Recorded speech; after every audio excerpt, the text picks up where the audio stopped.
जय हिंद दोस्तों। तो आज अपन लगभग 10 शिक्षण विधियों को कवर करेंगे। ना सिर्फ उनको कवर करेंगे बल्कि साथ ही साथ चीजों को याद भी करते हुए चलेंगे, क्योंकि सिर्फ और सिर्फ चीजों को इकट्ठा कर लेना मायने नहीं रखता है। मायने ये रखता है कि हमें कितनी चीजें याद है। तो अपन जो भी शिक्षण विधि देखेंगे वो सारी शिक्षण विधियां आपको बहुत अच्छी तरीके से याद होगी। लगभग 10 कॉन्सेप्ट के बारे में आज पढ़ेंगे, तो वो 10 कॉन्सेप्ट बहुत ही अच्छी तरीके से क्लियर होंगे। तो लेट्स बिगिन, अपन शुरू करते हैं। यानी हिंदी शिक्षण विधियां है लगभग ये, और ये लगभग सभी विषय की शिक्षण विधियों की तरह कार्य करती है। तो देख लेते हैं अपन सबसे पहले कुछ 10 शिक्षण विधियां देखेंगे जिनको अपन साथ के साथ याद करते चलेंगे। तो कौन सी अपन ट्रिकी तरीके से, जो हमें हमेशा की तरह हमारा तरीका है उसी तरीके से चीजों को याद करेंगे, क्योंकि चीजें हमें लंबे समय तक याद रखनी है। दूसरों से आगे बढ़ना है तो चीजों को हमें लॉन्ग सस्टेनेबल बनाना है, ना कि सिर्फ अभी कुछ समय के लिए याद करना है। तो चीजों को जब हमें लंबे समय तक याद करना ही है तो क्यों ना कुछ ऐसा तरीका इजाद करें कि चीजें हमें लंबे समय तक याद रहे। तो लेट्स शुरू करते हैं। तो कौन कौन सी शिक्षण विधियां पढ़ेंगे वो भी अपन देख लेते हैं। लगभग 10 शिक्षण विधियां। कौन कौन सी शिक्षण विधियां पढ़ेंगे? मान लो कोई हस्बैंड वाइफ है, आपस में लड़ गए, तो अपने पतिदेव जी कह रहे हैं बीवी को कि ए बीवी 10 दे,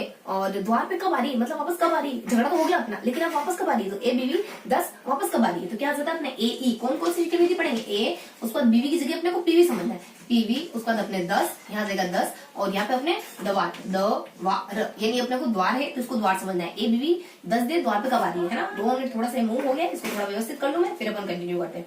हाँ, तो अपने ए कौन कौन सी विधि पढ़ेंगे? सबसे पहले ऐसे अपन अनुकरण विधि के बारे में पढ़ेंगे। कौन सी अनुकरण? आपने पहले भी अनुकरण पढ़ रखी होगी, लेकिन अनुकरण के बारे में जो भी जानकारी की मैंने वो सारी व्यवस्थित तरीके से पढ़ेंगे। और ऐसे पढ़ेंगे कि आपको लगभग 5-7 दिन बाद आप रिवाइज करो तो आपको ये ना लगे कि क्या पढ़ा था इसमें।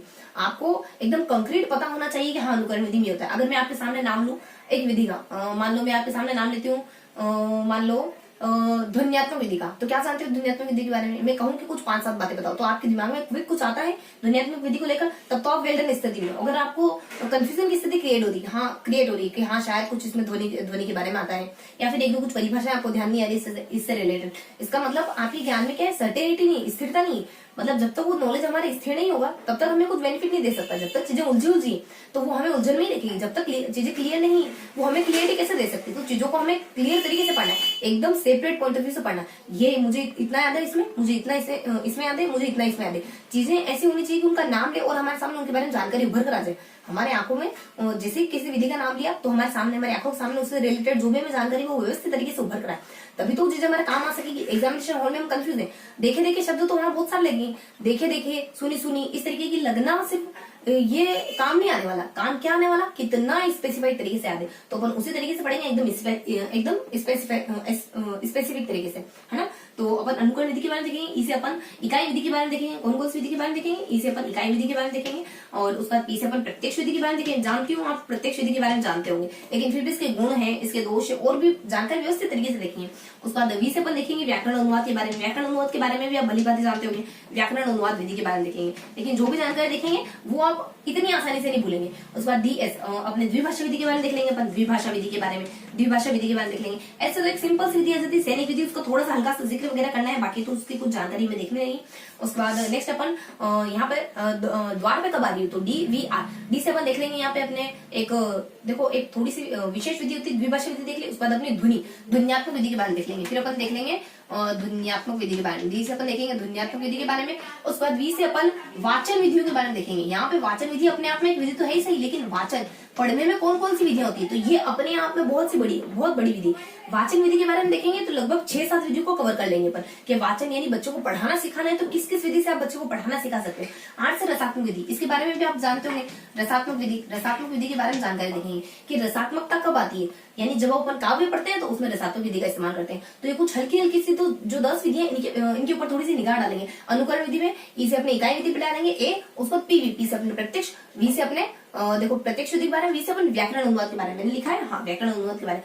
10 से क्या पढ़ेंगे? 10 से अपन पढ़ेंगे द्विभाषा सैनिक, 2 सैनिक समझो, तो द्विभाषा और ऐसे अपन सैनिक विधि के बारे में हल्की जानकारी देखेंगे। उसके बाद द्वार पे आ जाओ, कब आ रही हो वापस, रिटर्न कब आ रही हो, कब से राह तक रहा हूँ, लड़ाई करके तो चली गई लेकिन वापस कब आ रही हो, तो डी से क्या पढ़ेंगे? ध्वन्यात्मक विधि के बारे में। वी से पढ़ेंगे वाचन विधि। देखो बच्चों को वाचन यानी बच्चों को पढ़ना सिखाने की कौन कौन सी विधियां होती है, तो अपन यहाँ लगभग वाचन के टॉपिक के अंदर उतरेंगे, यानी वाचन के प्रकार के बारे में देखेंगे। वाचन के जैसे 2 प्रकार होते हैं, एक अपने मौन वाचन हो जाता है, एक अपने सस्वर वाचन हो जाता है, क्योंकि क्या क्या बेनिफिट होते हैं उनके बारे में भी देखेंगे। 8 से अपन रसात्मक विधि के बारे में देखेंगे। तो ये कुछ 10 विधियां देखेंगे, फटाफट से अपन शुरू करते हैं, एक एक विधि को लेकर के शुरू करेंगे, जो 10 विधियां अपन कवर करेंगे। अनुकरण विधि के बारे में बेसिक से कुछ जानकारी होती नहीं है, वैसे फिर भी अपन देख लेते हैं हल्का सा। अनुकरण कितने प्रकार का होता है, कितने प्रकार का होता है बताओ, अनुकरण कितने प्रकार का होता है? अनुकरण बेसिकली तीन प्रकार का हो सकता है। कौन कौन सा हो सकता है? 3 प्रकार। सबसे पहले अनुकरण हो सकता है लिखित अनुकरण हो सकता है, जब बच्चा दूसरों को देख के फॉलो कर रहा है, लिखने में फॉलो कर रहा है तो लिखित अनुकरण। उसके बाद मौखिक बोलने में फॉलो कर रहा है तो मौखिक अनुकरण। उसके बाद कोई रचना बच्चा कोई रचना लिख रहा है उसमें फॉलो कर रहा है। लिखित अनुकरण कितने प्रकार का हो सकता है? 2। या तो हो सकता है रूपरेखा, या तो कोई डॉट डॉट बना रखे होंगे, या तो कोई डैश डैश बना रखा होगा उसको फॉलो करेगा, या फिर स्वतंत्र हो सकता है। तो बेसिक सी इन्फॉर्मेशन थी, वैसे इसके बारे में मौखिक आप जानते हो, जब टीचर बोलेगा फिर बच्चा बोलेगा। यहाँ एक शिक्षक बोलता है और फिर बच्चा उसको फॉलो करता है। यहाँ पे उसको कोई एक आइडल आदर्श बुक दे दी जाती है, उसकी देखा देखी उसे अपनी रचना लिखनी होती है। आदर्श बुक वगैरह कोई दे दी जाती है, उसको फॉलो करना होता है। बेसिक इन्फॉर्मेशन ये तो देखो एक जिक्र मात्र था खाली अनुकरण विधि का। उसके बाद ई से क्या है, देखो कुछ विधियां थोड़ी इंपॉर्टेंट है, कुछ विधियों का हल्का सा जिक्र मात्र है, फिर भी थोड़ी जानकारी होनी चाहिए। उसके बाद ई से इकाई विधि के बारे में क्या था, देखो ये थोड़ी सी देखने लायक विधि है। इकाई विधि में देख लेते हैं, इकाई विधि में क्या क्या बताया जाएगा? पीसी और गुण बताए जाएंगे, गुण दोष बताए जाएंगे। पीसी मतलब इसकी परिभाषा के बारे में, इसके चरणों के बारे में, इसके गुणों के बारे में, इसके दोष के बारे में, चारों चीजें व्यवस्थित देखेंगे। परिभाषा, पीसी, परिभाषा, चरण, गुण और दोष, जो भी देखेंगे उसको याद करेंगे, देखना नहीं है चीजों को। देखते हुए तो अपन कितने समय से चले आ रहे हैं, याद करते हुए चलना चीजों को। उसके बाद इकाई विधि के बारे में क्या देखेंगे? देखो परिभाषा के बारे में क्या देखेंगे? परिभाषा सबसे पहले परिभाषा देखेंगे तो कितने 4 लोगों की परिभाषा, 3 लोगों की परिभाषा देती। सब र, उसके बाद ब, यानी कि एस रब। हमने रब का भी नाम रख दिया, रब का नाम क्या रखा आपने? एस नाम का रब हमारी हेल्प करने के लिए रहेगा। एस से क्यों होते हैं? एस से आ जाता है अपने एस के अग्रवाल। एस के अग्रवाल के द्वारा क्या परिभाषा दी जाती है इनकी? एस के अग्रवाल आ जाता है। आर से कौन आ जाता है? आर से आ जाता है अपने रिस्क। आर से कौन आ जाता है? रिस्क। उसके बाद बी से क्या आ जाता है? रब। उसके बाद आर के अग्रवाल आ जाता है, उसका रिस्क आ जाता है। और बी से अपने आ जाता है, बी से देखो बी से अपने आ जाता है ना आर के अग्रवाल, एस के अग्रवाल, ठीक है। उसके बाद रिस्क, ठीक है। और बी से अपने बताया जाता है, चलो ठीक है, जैसे इनको खुद ध्यान आता है ना मैं बताती हूँ। एस के अग्रवाल क्या कहते हैं? एस के अग्रवाल इकाई को क्या कहते हैं? इकाई एक संगठन है, एक संगठन मात्र है। इकाई विधि क्या है? एक संगठन है। चीजों को जब आप आपस में एक जैसी चीजों को कंबाइन कर देते हो ना, तो उसी को इकाई विधि कहते हैं। किसके शब्दों में? एस के अग्रवाल के शब्दों में। अग्रवाल साहब क्या कहते हैं? जब भी तुम संगठन में रहो ना, जब भी किसी ग्रुप में लीडरशिप करो ना, सबसे आगे खड़े हो ना। मेरे पतिदेव हो तुम, सबसे आगे खड़े मिलने चाहिए मुझे। किसी भी संगठन में, किसी भी दल में, कहीं भी जाओ ना, सबसे आगे खड़े। दांडी यात्रा में दिखे ना तो मुझे सबसे आगे फोटो लगना चाहिए। हमें चीजों को कोरिलेट करना है, हमें चीजों को इस तरीके से पढ़ना है, कोई ऐसी स्टोरी क्रिएट करने की चीजें हमें याद हुई। उसके बाद हमें रिस्क है भाई, एकता के सामने मत देखना, बहुत खराब लड़की है, थोड़ा सा उसके सामने देखा ना तो इल्जाम लगा देगी। एकता यानी कि एकता पाई जाती है, एक जैसी चीजों को। एकता शब्द आएगा इनकी परिभाषा में, हमें पूरी परिभाषा नहीं देखनी, हमें क्या देखना है? सिर्फ शब्दों को कलेक्ट करना है, यानी अर्थपूर्ण चीजों को और एक जैसे दिखाई देने वाली चीजों को जब एकता में बांध दिया जाता है ना, तो इसका महोदय के अनुसार एक आ जाता है। उसके बाद बी से क्या आता है? बी से कौन आते हैं अपने? देखो बी से आते हैं अपने अग्रवाल साहब आते हैं, उसका रिस्क आ जाता है और संगठन आ जाता है, उसका एकता आ जाती है। बी से देखो, बी से चलो फिलहाल के लिए अपन थोड़ा सा स्कीप रखते हैं। बी से चलो दो परिभाषा क्लियर हुई। उसको परिभाषा के बाद बी से अपने क्या आ जाता है? चरण आ जाते हैं, ठीक है। देखो जैसे ही रिकॉल होता है मैं तुरंत लिखती हूँ। उसके बाद बी से अपने परिभाषा के बारे में देख लिया। उसके बाद इसके चरण क्या होते हैं? इसके चरण क्या माने जाते हैं? देखो इसके चरण माने जाते हैं अप्पा बस करो यार। उसके बाद अप्पा ऐसे मत करो यार, ऐसे मत करो अप्पा। आप अपने पापा को कह रहे हो या अपने अप्पा को कह रहे हो। देखो गुजराती में पापा कहते हैं ना फादर को, तो यहाँ अपने पापा को कह रहे हो कि पापा यार ऐसे मत करो। मैं तो पूरे साल भर में एक ही तो डिमांड होती है मेरी कि मेरे फ्रेंड्स के साथ मुझे भी वर्ल्ड टूर जाना है, मान लो यानी घूमने जाना है, और ये भी आप मना कर रहे हो, ऐसे मत करो यार। मेरे को बड़ी आशा है आपसे, मेरे को मदद आप मना नहीं करते हो। देखो एक मूवी नहीं होती अपने एक जिक्र आता है एक मूवी में, ठीक है ऐसे ही होता है। कौन सी? दिलवाले दुल्हनिया डीडीएल जैसे ही होता है ना, वो सिमरन कहीं जा रही होती है और बहुत इमोशनली अपने पापा को ब्लैकमेल करती है कि मेरे को घूमने क्यों नहीं जाने दे रहे हो आप, तो कैसे कैसे उसके फादर लास्ट में एंड में मान जाते हैं। तो चरण बताते हैं इसके कौन कौन से चरण होते हैं? इसके अप्पा, उसके बाद अप्पा और उसके बाद ऐसे एस ए, ये इसके चरण होते हैं। ऐसे क्या हो जाता है? इसकी इकाई विधि के चरण क्या होते हैं? ऐसे अन्वेषण करना, ऐसे अन्वेषण यानी खोज करना है, इसके चरण होता है। उसको पी से क्या होता है? प्रस्तुत करना, पी से अपने प्रस्तुत करना। अगर आप खोज करके प्रस्तुत करोगे, प्रस्तुतिकरण। उसके बाद ए से अपने आत्मसातीकरण। तो बच्चा क्यों आत्मसात नहीं करेगा? आत्मसातीकरण आत्मसातीकरण के बारे में बताया जाता है। उसके बाद एस से क्या बताया जाता है? एस से संगठन के बारे में बताया जाता है, एस से संगठन के बारे में। उसके बाद ए से क्या बताया जाता है? आत्म अभिव्यक्ति के बारे में। आत्म अभिव्यक्ति को जोड़े तो आत्माभिव्यक्ति के बारे में। तो ये कुछ 5 चरण बता दीजिए। अगर आप खुद खोज करके बच्चों के सामने प्रस्तुत करोगे तो बच्चे आराम से आत्मसात कर लेंगे, बच्चे आराम से चीजों को संगठित कर लेंगे, संगठित, संगठन और लेखन दोनों होते हैं। उस पर अगर नौबत आए ना कि उनको बोलने का कहा जाए तो भी बोल देंगे बच्चे, तो आत्मीकरण बोल देंगे। तो ये कुछ इसकी परिभाषाएं के बाद ये कुछ इसके चरण होते हैं। परिभाषा देख लीजिए, चरण देख लीजिए, इसके गुण और दोष के बारे में देख लेते हैं। परिभाषा, चरण, इसके गुण और दोष। क्या होते हैं इसके गुण और दोष? इकाई विधि के गुण और दोष देखने, इकाई विधि के गुण और दोष, ये चार चीजें देखने देते हैं। गुण क्या होते हैं इसके? इकाई विधि के गुण क्या होते हैं? देखो इकाई, हमें ट्रिकी तरीके से चीजें याद करनी, ऐसे तो हमें पता है इकाई विधि मनोवैज्ञानिक होती है, इसमें चिंतन का विकास होता है। ट्रिकी तरीके से चीजें याद करेंगे। यहाँ एक चिंतनशील माँ आ जाती है, उस माँ को डर सताए मेरा बेटा बिगड़ नहीं जाए। देखो माओ को हमेशा चिंता लगी रहती है कि उनके बेटे के दोस्त सारे निकम्मे, भले ही उनका बेटा दूसरे के बेटे, भले ही उनका बेटा भी दूसरे को निकम्मा लगता हो, माओ को हमेशा चिंता रहती है कि उनके बेटे बहुत सुलझे हैं, बहुत हरिश्चंद्र टाइप के हैं, दूसरे बच्चे उनको बिगाड़ देते हैं।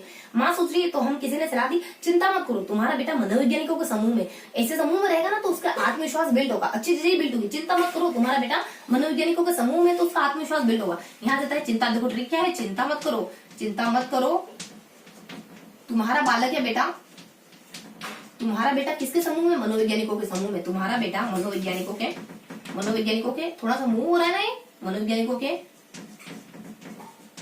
समूह में है, तो आत्मविश्वास ही बढ़ेगा, कोई गलत आदत विकसित नहीं होगी उसके भीतर, आत्मविश्वास ही बढ़ेगा।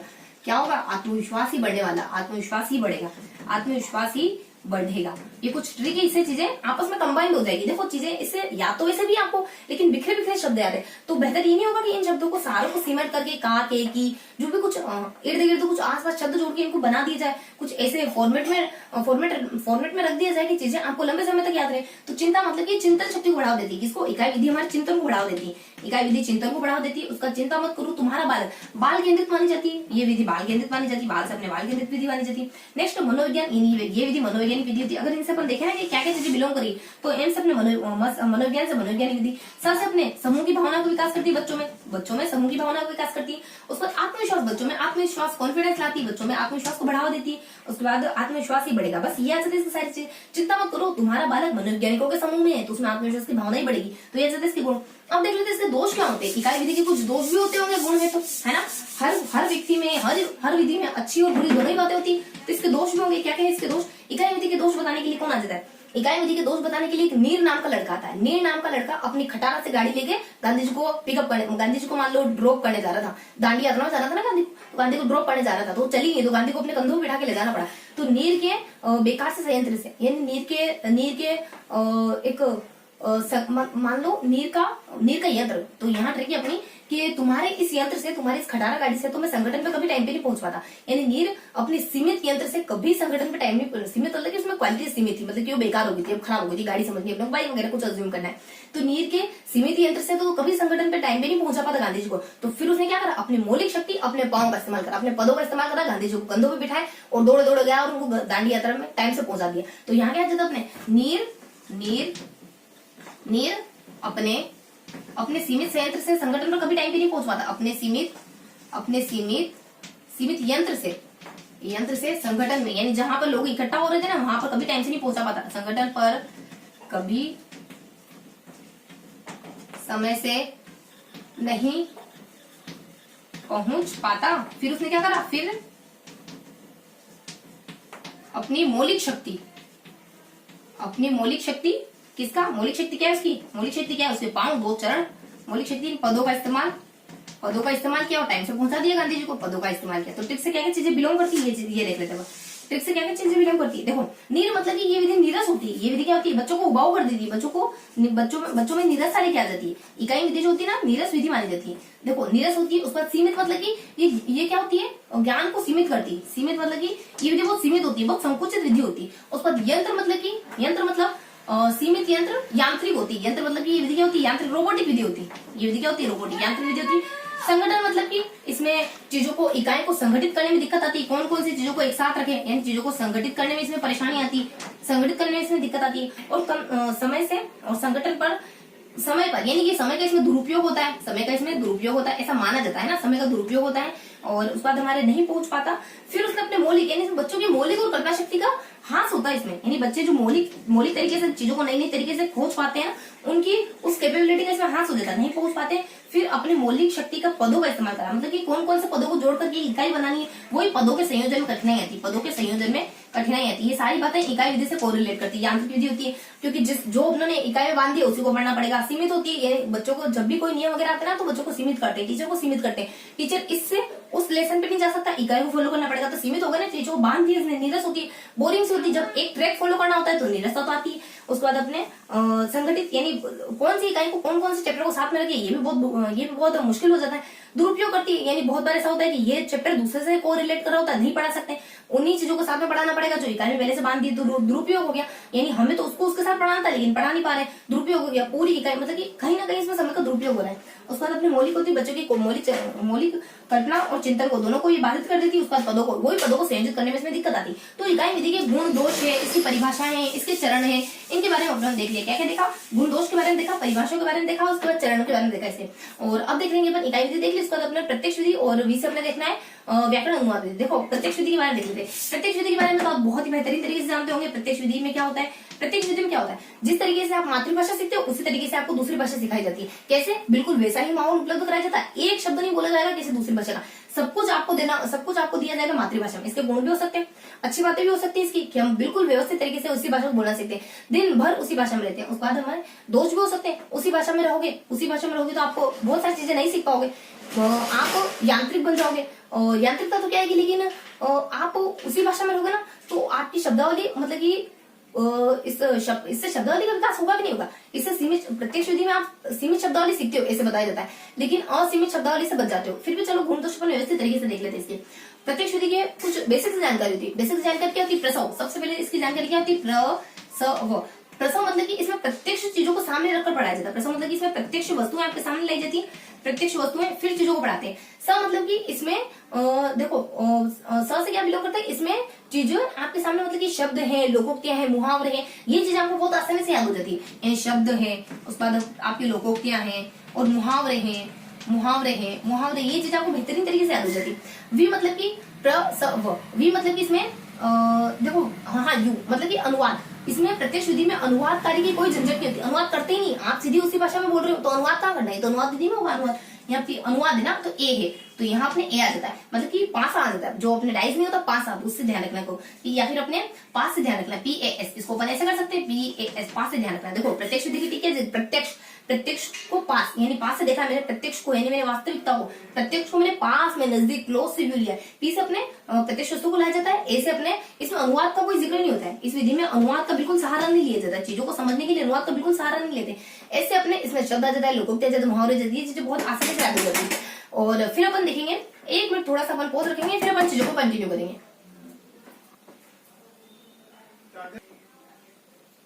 हाँ तो सॉरी फॉर डिस्टर्बेंस। देखो बहुत सारी समस्याएं आ जाती है, तो आई होप आप ज्यादा माइंड नहीं करेंगे। चलो चीजों को कंटिन्यू करते हैं। हाँ है अपना प्रत्यक्ष में अपने पास के बारे में देख लिया, और क्या देखना है अपने को, प्रत्यक्ष विधि में पास के बारे में जानकर देख लिया। इसके गुण और दोष के बारे में देख लेते हैं। प्रत्यक्ष विधि के गुण और दोष आपको भी इतना ही याद है। अगर मैं आपसे पूछूं कि प्रत्यक्ष विधि के कोई 5 दोष या 5 गुण बताओ, तो आप बता पाओगे क्या? प्रत्यक्ष विधि के 5 गुण और 5 दोष बताने में कौन कौन से गुण हो सकते हैं? गुण तो अपन बहुत अच्छी तरीके से जानते हैं।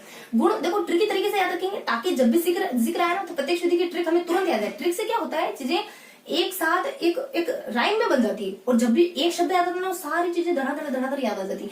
आपने अलमारी में कोई कपड़े रखे होंगे, आपको पता है यहाँ इस तरीके की चीज मिलेगी, यहाँ इस तरीके की चीज मिलेगी, यहाँ इस तरीके की चीज मिलेगी। जब आपको वो चीज ढूंढनी होगी, सॉक्स ढूंढने होंगे, सॉक्स वाले पोर्शन में जाओगे, सॉक्स वाले एरिया में ढूंढोगे। आपको आपकी चुन्नी वगैरह कुछ और वगैरह स्कार्फ वगैरह ढूंढना है, उस पोर्शन में जाओगे। आपको आपके कपड़े में और कोई कैटेगरी है उसको ढूंढना है, उस कैटेगरी में जाओगे। इस तरीके की चीजों को ढूंढोगे ना, और कुछ भी आपने अरेंज करा व्यवस्थित तरीके से अरेंज करा तो वहां ढूंढोगे। अब जब आपको पता ही नहीं चीजें ढूंढनी कहाँ से, तो आप माइंड में से निकालोगे कहाँ से? एक जगह से प्रॉपर रखोगे तभी तो प्रॉपर निकाल पाओगे। तो प्रत्यक्ष विधि के गुण क्या होते हैं? प्रत्यक्ष विधि में अपन कहते हैं कि जब भी आप मौखिक कार्य करो ना, जब भी किसी से वार्तालाप करो, जब भी बातचीत करो, खुल के बोलो, जो बोलना बोलो। तो मौखिक कार्य में स्वतंत्र रूप से अभिव्यक्ति करनी चाहिए। मौखिक कार्य अगर कर ही रहे हो, अगर किसी से बात कर ही रहे हो, मौखिक कार्य में स्वतंत्र अभिव्यक्ति करनी चाहिए। एक तो ये ट्रिक आ जाती है मौखिक कार्य में स्वतंत्र अभिव्यक्ति। और जब भी अगर किसी से उच्चारण है, जब भी भाषण वगैरह दे रहे हो ना, तो जब भी आप भाषण लो तो शब्दावली को पहले अच्छे से देख लो कि शब्द अच्छे से लिख नहीं लिए, वरना आपकी इंसल्ट हो जानी है बड़े माहौल में। तो शब्दावली, और जब भी उच्चारण करो तो शब्दावली का अनुवाद आप ग्रामर से ट्रांसलेट करके व्यवस्थित तरीके से करो। तो जब भी आपको उच्चारण करना हो, जब भी उच्चारण करो तो शब्दावली का अनुवाद किससे करना, शब्दावली का अनुवाद आप बिल्कुल व्याकरण के तरीके से करना, शब्दावली का अनुवाद आप व्याकरणिक तरीके से करना, अनुवाद व्याकरण के तरीके से करना। तो ये थोड़ा सा ट्रिक था जिससे में चीजें याद हो जाएगी। मौखिक कार्य मतलब कि प्रत्येक शुद्धि में बोलने पर ज्यादा जोर था। मौखिक कार्य में स्वतंत्र मतलब कि इसमें भाषा को स्वतंत्र रूप से सिखाया जाता है, किसी का सहारा नहीं लिया जाता, कोई मीडिएटर नहीं होता। आप होते हैं, भाषा होती है और दोनों को आपस में जूझना होता है। नहीं समझ आएगा, आप भाषा से परेशान होंगे, भाषा आपसे परेशान होगी, आप भाषा को पता नहीं क्या करे जा रहे हो, टीओ टू का टीओ, जीओ गो का गु करे जा रहे हो, है ना। तो बड़ी चीजों को आप ऐसे ही बोल रहे हो, लेकिन आप बोलोगे और भाषा आपसे नाराज होगी बहुत बार, क्योंकि भाषा को आप बिल्कुल धज्जा उड़ाओगे शुरुआत में, फिर बहुत बार आप भाषा से नाराज होगे, चीजें समझ नहीं आएगी। लेकिन दोनों को एक दूसरे से भिड़ना है और चीजों को सीखना है। उसके बाद अभिव्यक्ति मतलब कि ज्यादा से ज्यादा इसमें बच्चों को बोलने का मौका दिया जाता है। उच्चारण मतलब कि आप इतनी बार बोलोगे कि आपको उच्चारण शुद्ध हो जाएगा। शब्दावली मतलब कि इसमें प्रत्येक शुद्धि में क्या होता है, सारी आपको पूरी डिक्शनरी याद नहीं कराई जाती है, जो बार बार रिपीटेड शब्द होते हैं वो टीचर आपको भूलवाता है। तो शब्दावली इसमें सीमित होती है। इसका गुण क्या होता है कि आपको पूरी डिक्शनरी याद नहीं करनी होती, कुछ सीमित शब्दावली होती है, वो याद कर लोगे तो आपका काम बन जाएगा। इतने 3000, 5000, 10,000, 15,000 इतनी मीनिंग याद करके क्या करना है। इतने जब काम आने ही नहीं, काम 1500, 2000 तकरीबन 1000 तकरीबन काम आएंगे, वही टीचर आपको भूलवाएगा बार, वही आपकी जुबान पे चढ़ेंगे, आगे आप वही काम आएंगे। अनुवाद का इसमें कोई मैटर ही नहीं होता है, सब कुछ इसमें डायरेक्ट सिखा देता है। उसके बाद व्याकरण का कोई रोल नहीं होता है इसमें, व्याकरण वगैरह सीखनी नहीं होती, व्याकरण को नेग्लेक्ट किया जाता है। ये इसके गुण होते हैं। इसके दोष क्या होते हैं, प्रत्येक शुद्धि के दोष क्या होते हैं, प्रत्येक शुद्धि के दोष क्या होते हैं, प्रत्यक्ष शुद्धि के दोष क्या होते हैं। देखो जब हम प्रत्यक्ष पढ़ते हैं तो इसके गुणों के बारे में तो हमने बता दिया, इसके दोष क्या हो सकते हैं। प्रत्यक्ष शुद्धि जब हम सोच के देखो क्या हो सकते हैं इसके दोष। जब आप प्रत्यक्ष पढ़ रहे हो, सब कुछ बच्चों को बोल के सुन के ही बता रहे हो, तो ऐसे चीजों को कैसे बताओगे जिसको बोल के बताया नहीं जा सकता। लव को कैसे डिफाइन करोगे, घृणा को कैसे डिफाइन करोगे, आत्मीयता को कैसे डिफाइन करोगे। आप चीजों इसमें आप कह रहे हो ना, हम चित्र दिखाते, कैसे दिखाओगे इसका चित्र, कैसे लाओगे इसका चित्र, लव का चित्र कैसे लाओगे। वैसे दिखाने को चाहे तो कुछ दिखा सकते हैं। एक कुत्ते के पिल्ला है, मान लो आप उसको कुत्ते के पिल्ले को, कुत्ता जब अपने पिल्ले को प्यार कर रहा है उस तरीके से दिखा सकते हो, लेकिन फिर भी थोड़ा सा मतलब मुश्किल हो जाता है ये चीजें। तो इसका चित्र मिलना भी मुश्किल हो जाता है जनरली। तो मतलब कि ऐसी चीजों को चाहो तो कुछ कर सकते हो, चाहो देखो रास्ता तो हर जगह, हर ताले की चाबी, लेकिन फिर भी थोड़ा मुश्किल होता है इसमें। तो इसमें इसकी ट्रिक क्या जाती है कि संज्ञा ने पढ़ना लिखना छोड़ दिया। संज्ञा नाम की कोई लड़की है ना, उसने पढ़ना लिखना छोड़ दिया, अब वो बस शायरी करने का काम करने लगी। तो संज्ञा ने पढ़ना लिखना छोड़ दिया, संज्ञा ने देखो इससे हमने सारी चीजें कवर हो जाएगी, इसके दोष वगैरह। संज्ञा ने क्या करना, पढ़ना लिखना छोड़ दिया। यहाँ जाता अपना पढ़ना लिखना, इसमें पढ़ने लिखने पर ज्यादा ध्यान नहीं दिया जाता, ना तो वाचन पे ध्यान देते हैं, लिखने पे ध्यान देते, कहते हैं बस बोलते जाओ। उसके बाद संज्ञा ने पढ़ना लिखना छोड़ दिया, क्या करने लगी, शायरी का काम करने लगी। छोड़कर शायरी मतलब कि शब्द, शायरी क्या होते हैं, शब्द और वाक्य होते हैं। शब्द वाक्य इनकी व्याख्या क्या, शायरी क्या होती है, शब्द वाक्य, वाक्य की व्याख्या ही तो होती है, अलग तरीके से व्याख्या होती है। बस शब्द वाक्य और व्याख्या, शब्द वाक्य और व्याख्या का कार्य करने लगे। इससे क्या होता है, इसमें सभी संज्ञाओं को एक्सप्लेन नहीं कर सकते अपन। भाववाचक संज्ञा को इसमें एक्सप्लेन कर सकते हैं क्या, भाववाचक संज्ञा को इसमें बता नहीं सकते, प्रत्यक्ष शुद्धि में प्रत्यक्ष ला के नहीं बता सकते। पढ़ना लिखना मतलब कि वाचन को नेग्लेक्ट कर देते हैं इसमें। पढ़ना मतलब वाचन और लिखना मतलब कि लेखन, पढ़ना और लेखन इन दोनों को नेग्लेक्ट कर देते हैं। क्योंकि जोर किस पे होता है, बस बोलो बोलो बोलो। उसके बाद शब्द, इसमें बच्चों को बहुत सारे, इसमें जो बच्चे होते हैं ना उनकी शब्द मतलब कि सीमित शब्दावली से परिचय कराया जाता है। तो शब्दावली असीमित शब्दावली का ज्ञान नहीं हो पाता बच्चों को, इसे करना भी नहीं चाहिए। तो असीमित शब्दावली का ज्ञान नहीं हो पाता बच्चे को, असीमित शब्दावली नहीं सीख पाता बच्चा। वैसे भी कैसे सीख पाएगा क्या असीमित शब्दावली सीखना वैसे भी मुश्किल है। वाक्य मतलब कि इसमें वाक्य फॉर्मेट नहीं सीख पाता बच्चा, कहाँ अपने वाक्य संरचना नहीं सीख पाता। बच्चे को नहीं पता होता है कि वाक्य में कहाँ संज्ञा है, बच्चे को नहीं पता कि वाक्य में कहाँ सर्वनाम है, कहाँ क्रिया है, कहाँ अव्यय, कहाँ इसमें सकर्मक धातु का इस्तेमाल किया गया, क्रिया का इस्तेमाल किया गया है, कहाँ अकर्मक, ये सब नहीं पता। लेकिन वाक्य बोलना आ गया, राम स्कूल जाता है पता है, इसमें राम क्या है, जाता क्या है क्या है नहीं पता, कोई मायने नहीं रहता। बच्चे को एक्सप्रेस करना तो आ गया ना अपने विचार, भाषा की जो मूल थीम है, अपने विचार अभिव्यक्त करना, वो तो सीख गया। नहीं पता उसको फॉर्मेट क्या है वाक्य का। उसको व्याख्या यानी कि इसकी जो व्याख्या मतलब कि ये हर चीजों की व्याख्या नहीं कर पाती, वही अपने यानी सभी शब्द इसमें व्याख्यात नहीं हो पाते, सभी शब्दों की व्याख्या नहीं कर पाती। बहुत सारे शब्द इसके दायरे से बाहर रह जाते, क्योंकि बहुत सारे भाववाचक संज्ञा वाले शब्द होते हैं, वही व्याख्या मतलब कि सभी चीजों की व्याख्या नहीं कर पाती। तो प्रत्यक्ष शुद्धि के गुणों दोषों के बारे में देखा आप लोगों ने। प्रत्यक्ष शुद्धि की सामान्य जानकारी बताने के लिए कौन आता है, प्रत्यक्ष शुद्धि की परिभाषा। इसकी एक संज्ञा नाम की लड़की होती है, वो पढ़ना लिखना छोड़ के शायरी का काम करने लगी, इससे अपने सारे दोष क्लियर हो जाते हैं। इसकी प्रत्यक्ष शुद्धि की अच्छी बात क्या होती है, जब भी आप मौखिक ओरली बोलो तो स्वतंत्र रूप से अपनी अभिव्यक्ति करने जाओ। जब भी भाषण देना हो, शब्दावली को एक बार, उसका अनुवाद एक बार आप व्याकरण तरीके से चेक कर लो। तो इसके गुण दोष हो गए, दोनों परिभाषा हो गई, दो तो नसीहतें हो गई कि जब आप बोलने जाओ तो अच्छे से बोलो, जब आप भाषण देने जाओ तो चेक करके बोलो। और एक संज्ञा नाम की लड़की को जो उसके दोष बता के चली जाती है। तो इस तरीके से अपन चीजों को देखते हुए चल रहे हैं। तो यहाँ अपन कहाँ तक पहुंच गए, अपन पहुंच गए प्रत्यक्ष। इसे अपन देखेंगे व्याकरण अनुवाद के बारे में, व्याकरण अनुवाद विधि के बारे में देखेंगे। व्याकरण अनुवाद, व्याकरण अनुवाद भी हो सकता है अगर इसको साथ में जोड़ लेते हैं, व्याकरण अनुवाद, या फिर इसको सेपरेट लिखे तो व्याकरण अनुवाद। व्याकरण अनुवाद इस विधि के बारे में देखेंगे। क्या क्या जानकारी है कि व्याकरण अनुवाद अपन जानते हैं। व्याकरण अनुवाद में क्या होता है, जो जनरली हम जैसे इंग्लिश सीखते हैं ना, वो व्याकरण अनुवाद विधि से सीखते हैं। हमें मातृभाषा थी, अपनी मातृभाषा के थ्रू अपन दूसरी भाषा सीखने की कोशिश करते हैं। ये थोड़ा सा कठिन तरीका है क्योंकि इससे दोनों भाषाओं की व्याकरण में तुलना होती है, लेकिन हो सकता है कि उसका व्याकरण बहुत अलग हो, उसका व्याकरण बहुत अलग हो, ये आपस में कंपैरिजन से पढ़ाए ही नहीं जा सकते हो। जैसे कि बहुत सारे शब्द हिंदी के ऐसे होते हैं जिनके लिए कोई इंग्लिश मीनिंग बना ही नहीं होता है, बहुत सारे इंग्लिश के ऐसे टर्म होते हैं जिनके लिए हिंदी में कुछ चलता ही नहीं। तो बहुत सारे मतलब कि कंपैरिजन से बहुत इसमें कॉन्ट्रास्ट भी होता है, चीजें बहुत साथ में जुड़ नहीं पाती, साथ में पैरेलल नहीं चल पाती, क्योंकि दोनों चीजों को एक साथ रखना है तो वो एक दायरे में आएगी। एक दायरे में आने के लिए उनमें सिमिलरिटी होनी चाहिए। बहुत बार इनमें डिफरेंस पाया जाता है बहुत ज्यादा, तो सिमिलरिटी बहुत मुश्किल हो जाती है। फिर भी हम देखते हैं व्याकरण अनुवाद विधि क्या होती है। क्या होती है देखो, व्याकरण अनुवाद विधि को अपन ट्रिकी तरीके से देखें। माने देखो, वैसे तो अपन जानते हैं व्याकरण अनुवाद विधि, लेकिन फिर भी देख लेते हैं अपन कि व्याकरण अनुवाद विधि में क्या होता है। माँ वाचन कर रही थी, माँ कुछ अच्छा सा लिखी कहानी कविता आपको सुनाने के लिए लेके आई थी। आपने कहा ये तो यही बेकार है, आपने तो ये बेकार लिखा, ये बेकार लिखा, आपको तो बिल्कुल तुकबंदी करना ही नहीं थी। आपने क्या कहा माँ को, माँ वाचन करने के लिए आई थी। माँ ने व्यवहारिक वाचन करा था पहली बात, मतलब कुछ बोला था तो आपने उसको टोक दिया। अब माँ फिर आप दूसरा बच्चा सलाह दे रहा है माँ का, माँ ऐसा करो, आपने जो लिखा बहुत अच्छा लिखा है, लोगों की बातों में बिल्कुल मत आया करो, लोगों के अनुवाद में मत पढ़ा करो, मतलब लोगों की बातें मतलब अनुवाद। तो यहाँ जैसे कि माँ ने स्वाभाविक वाचन करा था, आपने टोक दिया। फिर दूसरा बच्चा कह रहा है माँ लोगों की बातों में, लोगों के अनुवाद में मत आया करो। माँ ने स्वाभाविक वाचन, माँ ने स्वाभाविक, पहली बार तो कुछ स्वाभाविक तरीके से वाचन करा था, कुछ पढ़ा था, वाचन करा था। फिर आपने कहा अरे माँ क्या करो, लोगों की बातों, लोगों के अनुवाद में मत आया करो। लोगों के अनुवाद मतलब वही बातें, अनुवाद, लोगों के अनुवाद में मत आया करो। लोग तो ऐसे ही हैं, कुछ तो लोग कहेंगे, लोगों को काम है कहना।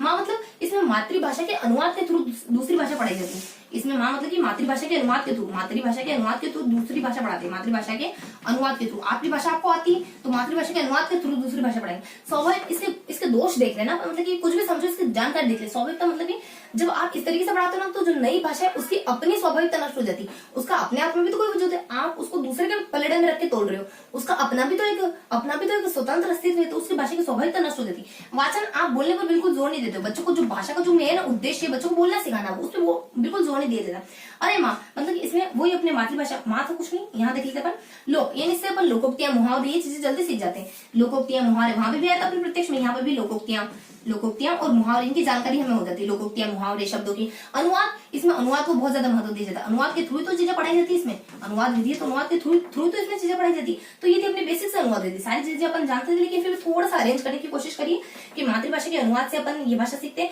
वाचन इसमें पढ़े लिखते हैं बिल्कुल। अरे माँ मतलब माँ ने स्वाभाविक वाचन करा था, आपने टोक दिया। अरे माँ लोगों की बातों में मत आया करो, लोगों के अनुवाद में मत आया करो, लोगों के अनुवाद में मत आया करो, मतलब कि अनुवाद से यहाँ है कि इसमें अनुवाद को बहुत ज्यादा महत्व दिया जाता है और दोनों ही भाषाओं की तुलना करी जाती है, उससे सम्यक ज्ञान होता है। दोनों भाषा की जब आप अनुवाद करते हो ना, दोनों को एक दायरे में रख के, दोनों को एक पलड़े में तोड़ने की कोशिश करते हो ना, तो हमें दोनों भाषाओं का सम्यक ज्ञान होता है। तो अनुवाद से क्या, तो अनुवाद से हमें सम्यक ज्ञान मिलता है। उनकी सम्यक ज्ञान किस चीज का, उन दोनों में क्या समानताएं हैं, क्या विभिन्नता है, दोनों में क्या, दोनों भाषाओं में क्या सिमिलरिटी है, दोनों भाषा में क्या डिफरेंस है, इसके बारे में थोड़ा सा सम्यक ज्ञान होता है। जब अनुवाद करते हैं ना, तो दोनों भाषाओं में पता चलता है कि इनमें दोनों में क्या एक जैसी बात है, दोनों में क्या बहुत अलग बात है। उसके बाद 10 अपने ध्वनि और सैनिक विधि तो सिर्फ नाम की देखनी है।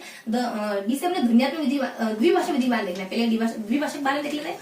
द्विभाषा विधि में क्या होता है, देखो द्विभाषा विधि थोड़ा सा गहराई में जाके देखे ना, तो द्विभाषा प्रत्यक्ष विधि बिल्कुल एक जैसी होती है। क्या करा जाता है द्विभाषा में, दोनों ही भाषाओं के इस्तेमाल से आपको नई भाषा सिखाएंगे, विदेशी भाषा सिखाएंगे।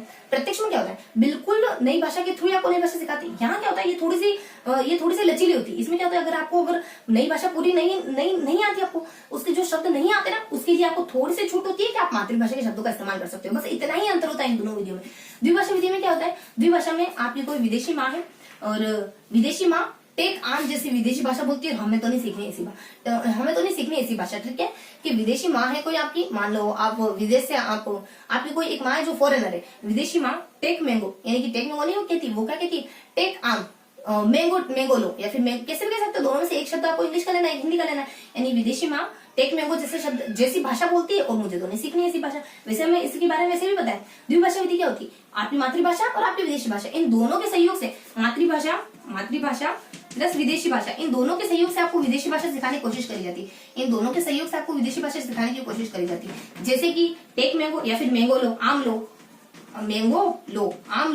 मैंगो लो। आपको दोनों शब्द नहीं आते थे, तो टीचर ने सहूलियत के लिए आपको मैंगो पता था उस भाषा का, तो आप मैंगो बोल जाए, लेकिन आपको लो बच्चों को लेने के लिए अंग्रेजी में कुछ शब्द पता ही नहीं था। अब पता ही नहीं, बच्चा समझ ही नहीं पा रहा है, लेना है, देना है, खरीदना है, फेंकना है, खाना है, क्या करना है इसका, तो आपने इसको बोल दिया। बच्चों को थोड़ी सी सहूलियत दे दी, इसमें कुछ कुछ शब्द बोल दिए जाते हैं, कुछ कुछ शब्द मातृभाषा में बोल सकते हैं, कुछ शब्द बोले जा सकते हैं, ये इतनी रिजिड नहीं होती, कुछ शब्द मातृभाषा के ले सकते हैं, इसमें मातृभाषा के ले सकते हैं। ये विधि विदेशी भाषा सीखने के लिए बहुत अच्छी विधि है, प्रत्यक्ष विधि की तरह ये भी अच्छी विधि है। बस इतनी सी जानकारी देती है। इसकी थोड़ी सी ट्रिक देखें तो क्या जाती है इसमें, आपकी विदेशी माँ ने, आपकी विदेशी माँ कैसी भाषा बोलती है, विदेशी माँ भाषा बोलती है टेक मैंगो या फिर मैंगो लो, मैंगो लो, मैंगो लो। थोड़ी सी चीजें आपको याद रहे लंबे समय तक, क्योंकि इस तरीके से आपको याद रहेगा कि हमारी कोई विदेशी माँ, आप जब विदेशी भाषा का जिक्र करोगे ना तो वैसे भी आपको याद है, फिर भी चीजें थोड़ी सी अच्छे से याद रहेगी। मतलब कि इसको याद करके आपके चेहरे पर, यहाँ आपके फोrehead पर ऐसी कुछ चिंता की लकीरें नहीं उभरेगी जब आपके विदेशी भाषा का नाम आएगा, तो विदेशी इसकी द्विभाषा विधि का नाम आएगा, तो बिल्कुल मतलब कि आपको, आपके माइंड में सर्टेनिटी होगी, क्लियरिटी होगी, हाँ मेरे को सब पता है इसके बारे में।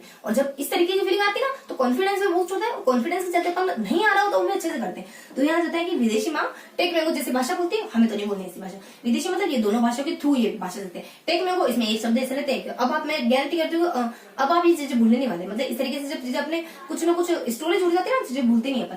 और उसका टेक मैंगो लो, और हमें तो नहीं सीखनी ऐसी भाषा, मतलब कि ये अपनी विदेशी भाषा सीखने में मदद करती है, हमें तो नहीं सीखनी।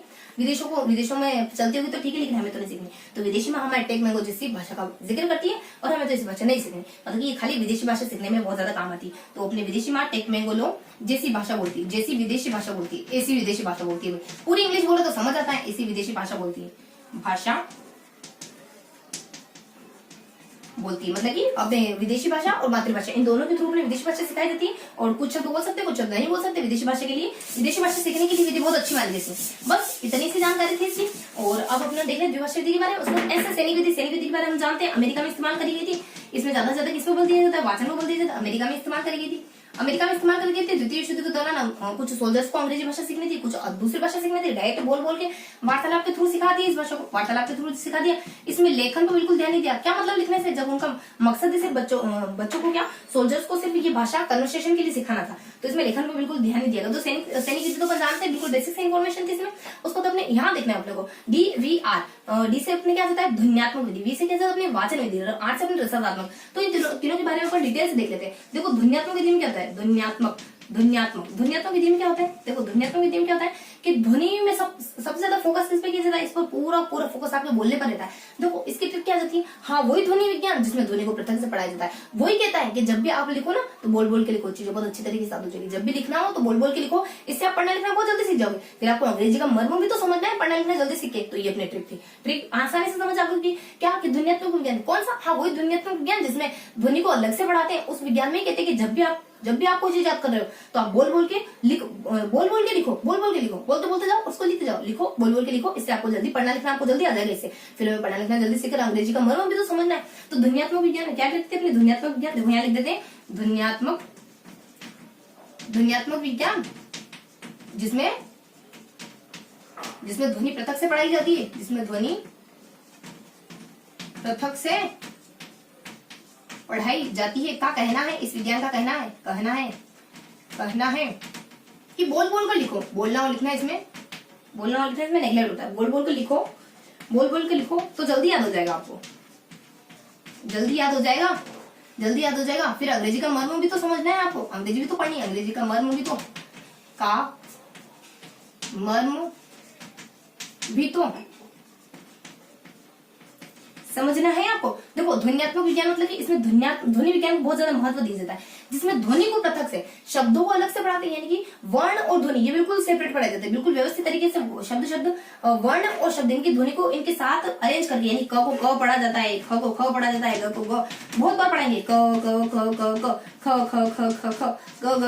बहुत बार पढ़ाएंगे। आपको क्लियर करेंगे, इसको ऐसे पढ़ते हैं, इसको ऐसे पढ़ते हैं। इस तरीके से ध्वनि को पृथक से पढ़ाया जाता है। और उसके बाद कि बोलना लिखना, इसमें आपका बोलना यानी वाचन करना और लिखना ये नेग्लेक्टेड हो जाता है खाली बोलने पर, क्योंकि इसमें वाचन बोलना मतलब कि वाचन करना, पढ़ना मतलब वो वाला पढ़ना, रीड करना, ये नेगलेक्ट हो जाता है। लिखना आपका नेगलेक्ट हो जाता है क्योंकि ध्वनि पर ज्यादा बल दिया जाता है इसमें, और उसके बाद जल्दी से याद हो जाती है। इसमें ये जो इस तरीके की विधि होती है ना, ये अंग्रेजी भाषा के लिए बहुत ज्यादा अच्छी मानी जाती है। और उसके बाद मर्म यानी कि इसमें एक जैसे शब्दों को एक साथ बोला जाता है, मर्म है, कर्म है, गर्म है, इस तरीके के शब्दों को एक साथ बोला जाता है। जो एक जैसे साउंड करते हैं ना, उन शब्दों को एक साथ सीख लेते हैं। तो ये अपनी ध्वन्यात्मक जो विधि थी ना, इसकी हल्की हल्की से सारी जानकारी होगी। उसके बाद अपन वी के बारे में क्या देखेंगे, वाचन विधि के बारे में। इसमें अपन क्या देखेंगे, वाचन विधि के बारे में देखेंगे। देखो मैंने कहा, सॉरी है ना, उसके बाद अपन वी से अपन क्या देखेंगे, वाचन विधि के बारे में। देखो मैंने कहा था कि वाचन विधि अपने आप में, वाचन बच्चों को कैसे सिखाना है, अपने आप में वीडियो को लिए हुए। वाचन के प्रकार, वाचन के प्रकारों के लाभ क्या होते हैं, स्वर वाचन के, उसके बाद अपने मौन वाचन के, इनके लाभ क्या होते हैं ये भी देख लेंगे अपन। वी से अपन वाचन विधि के बारे में देखेंगे। वी से क्या देखेंगे, वाचन विधि के बारे में देखेंगे। वाचन विधि बच्चों को आप पढ़ना, वाचन यानी पढ़ना सिखाओगे। इसके 3 तरीके हैं पूरी दुनिया में, और कोई तरीके नहीं। कितने तरीके हैं वाचन के, 1 2 3। कौन कौन से तरीके? या तो आप बच्चों को संश्लेषण से पढ़ना सिखाओगे, संश्लेषण से मतलब कि बच्चों को शब्दों से और ध्वनि से। संश्लेषण में तो बच्चों को सीधा सार्थक शब्दों से पढ़ना सिखाते हैं, सीधा बच्चों को शब्दों से पढ़ना सिखाते हैं। उसको ध्वनि से पढ़ना सिखाते हैं, एसडी से, शब्द और उनकी ध्वनियों से शुरू करते हैं। उसको विश्लेषण, या तो आप विश्लेषण से सिखाओगे। विश्लेषण मतलब कि बच्चों को सार्थक चीजों से पढ़ना सिखाओगे। क कोई सार्थक चीज नहीं, कमल सार्थक है, कमल से पढ़ना सिखाओगे। उसको इन दोनों का योग, या तो संश्लेषण और विश्लेषण, इन दोनों के योग से सिखाओगे। बस इसी तरीके से पढ़ना सिखाया जाता है बच्चों को। अब संश्लेषण विधि के अंदर में 3 विधियां आती है, इस तरीके से अपन पढ़ना सीखते हैं बच्चे। संश्लेषण विधि में 3 विधियां होती है। कौन कौन सी विधि होती है? यहाँ होती है अपनी वड्डा, व से होता है अपना वर्ण, उसके बाद डा से व, वी, डी, ए से होता है अपने अक्षर, अक्षरबोध विधि, अक्षरबोध वर्ण, अक्षरबोध, और डी से अपने ध्वन्यात्मक, डी से अपने देखो और कहो, डी से ध्वन्यात्मक में देखो और कहो, देखो और कहो। तो 3 विधि होती है। वड्डा होती है, क्या होती है वड्डा? वी से अपने वर्ण, डी से अपने देखो और कहो, और ए से अपने अक्षरबोध। ये 3 विधि होती है, संश्लेषण के अंदर आती है। तो अपन इसमें देख लेते हैं वाचन सिखाने की तीनों विधियों के बारे में देख लेंगे। उसके बाद इन तीनों विधियों के बारे में देखेंगे, और कुछ सेपरेट विधियां भी बताई जाती है, उनके बारे में देख फटाफट से देख लेते हैं अपन। देखो तो संश्लेषण विधि में क्या होता है, संश्लेषण विधि में क्या होता है, संश्लेषण, देखो संश्लेषण विधि में एसडी कार्ड वड्डा है आपका, एसडी कार्ड बहुत बड़ा है आपके पास, बहुत बड़ा है। ऐसे मतलब इसमें शब्द और ध्वनि इन दोनों तरीकों से पढ़ाते हैं। कैसे? यानी शब्द व ध्वनि से, शब्द व उसकी ध्वनि से पढ़ाई शुरू करी जाती है। शब्द व ध्वनि से आपको पढ़ाना शुरू कर दिया जाता है। उसके बाद वी से ये 3 प्रकार होते हैं इसके। कौन कौन से 3 प्रकार होते हैं? यहाँ अपने इसके 3 प्रकार बताए जाते हैं। वी से अपने वर्ण है, उसके बाद नेक्स्ट कर दिए जाते हैं अपने देखो और कहो विधि, देखो और कहो, ये दूसरा प्रकार है इसका। तीसरा प्रकार है ए से अक्षरबोध विधि, अक्षरबोध विधि। अब इन तीनों विधियों के बारे में देख लेते हैं फटाफट से। देख लिया अपने संश्लेषण विधि के बारे में, इस इन तीनों विधियों के बारे में देख लेते हैं। देखो यहाँ अपन वर्ण विधि के, यहाँ अपन 2 विधियों के बारे में देखेंगे, इसके वर्ण विधि और उसके बाद अपने यहाँ जो विधि है उन दोनों के बारे में। देखो कौन कौन सी विधि देखनी है अपने को, वर्ण विधि, उसके बाद अपने देखो कहो और अक्षरबोध। देखो कहो के बारे में देख लेते हैं, देखो व कहो विधि, उसके बाद अपने अक्षरबोध विधि। देखो और कहो विधि में क्या था, इसमें 2 व्यक्तियों का जिक्र आ जाता है। कुछ 2-3 बातें होती है इसमें। यानी मेरे से कोई रमन नाम व्यक्ति, उसकी तरफ फास्ट शटर नहीं खोला जाता। शटर होता है ना, मेरे से रमन की तरफ फास्ट शटर नहीं खोला जाता, ये इसकी ट्रिक है। यानी मुझसे रमन की तरफ फास्ट शटर नहीं खोला जाता। मुझसे रमन की भांति आप फास्ट शटर नहीं खोल सकते। मतलब मैं कोई आवाज नॉइस पसंद नहीं, इस वजह की भांति फास्ट शटर यहाँ अपने शटर नहीं खोला जाता, खोलना भी नहीं चाहिए, है ना, नहीं खोला जाता। मुझसे मतलब कि यहाँ आ जाता आई किल के द्वारा इसका सूत्रपात कब करा गया था? 15 पे। मुझसे ना लड़ाई भी नहीं होती, 3-5 भी नहीं होता, मैं किसी से लड़ाई करती नहीं हूँ, मुझसे 3-5 होता नहीं। आई किल के द्वारा 15-35 में इसका सूत्रपात कराया जाता है। रमन यानी कि इसमें आधार कौन होती है? रोमन विधि इसका आधार होती है। देखो इसका इतना स्पष्ट क्लियर तो नहीं पता, लेकिन ये बताया जाता है कि रोमन विधि देखो और कहो का आधार है। तो हमें ये बात ध्यान रखनी, बहुत बार चीजें क्लियर नहीं हो, बहुत बार अंडरस्टैंडिंग नहीं हो, तो बहुत बार चीजों को स्मृति के तौर पर याद रखना चाहिए। मुझसे रमन की भांति फास्ट, जब ये विधि, इस विधि की मान्यता होती है जब आप शब्दों को बहुत फास्ट बोलते हो ना, ठीक है, जब आप शब्दों को बहुत ज्यादा फास्ट बोलते हो, बहुत ज्यादा, 1 मिनट है ना, कुछ एक भी ऐसा है।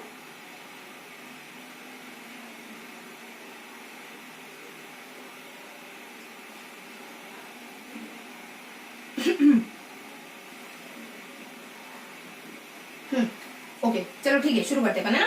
तो ये रमन विधि मानी जाती है। उसका अपने आईक्यू के द्वारा 15-35 में इसका सूत्रपात कराया गया। रोमन विधि इसका आधार मानी जाती है। फास्ट मतलब जब आप अक्षरों को, ये देखो, जब आप अक्षरों को फास्ट बोलते हो तो वो एक शब्द बन जाता है। क म ल, कमल, साथ में बोलो तो शब्द बन गया। जब शब्दों को फास्ट बोला जाता है तो वो क्या बन जाते हैं, एक शब्द के रूप में बन जाते हैं, एक शब्द बन जाते हैं। ये इसकी मान्यता है, इस विधि की मान्यता है। उसके बाद हमारे शटर, यानी एक शटर नाम का, एक वेट शटर नाम का व्यक्ति होता है जिसके द्वारा 1782 में इसकी शुरुआत करी जाती है।